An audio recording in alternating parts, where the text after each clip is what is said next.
87,520 కోట్ల రూపాయలతో విశాఖలో ఏర్పాటు చేయనున్న రైడెన్ ఇన్ఫోటెక్ డేటా సెంటర్ కు కేబినెట్ ఆమోదం తెలపనుంది. రాజధాని అమరావతిలో నిర్మించనున్న రాజ్ భవన్ నిర్మాణానికి 4 కన్వెన్షన్ సెంటర్లకు కేబినెట్ లో ఆమోదం తెలుపుతారు.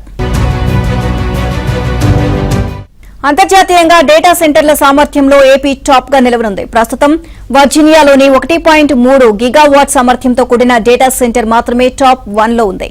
కానీ ఇప్పుడు విశాఖలో టీసీఎస్ 2 గిగావాట్లు, గూగుల్ అనుబంధ సంస్థ రైడెన్ ఇన్ఫో 1 గిగావాట్, సివి 450 మెగావాట్ల సామర్థ్యంతో డేటా సెంటర్లు ఏర్పాటు చేయనున్నారు.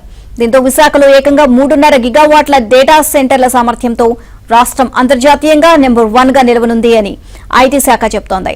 ఈ డేటా సెంటర్ల ద్వారా రానున్న 5 ఏళ్లలో 1,50,000 మందికి ఉద్యోగ అవకాశాలు లభించనున్నాయి. ఈ నెల 14వ తేదీన ఢిల్లీలో కేంద్ర ఐటీ కమ్యూనికేషన్ల శాఖ మంత్రి అశ్విని వైష్ణవ్, ముఖ్యమంత్రి చంద్రబాబు, రాష్ట్ర ఐటీ శాఖ మంత్రి లోకేష్ సమక్షంలో కీలక ప్రకటన చేయనున్నారు.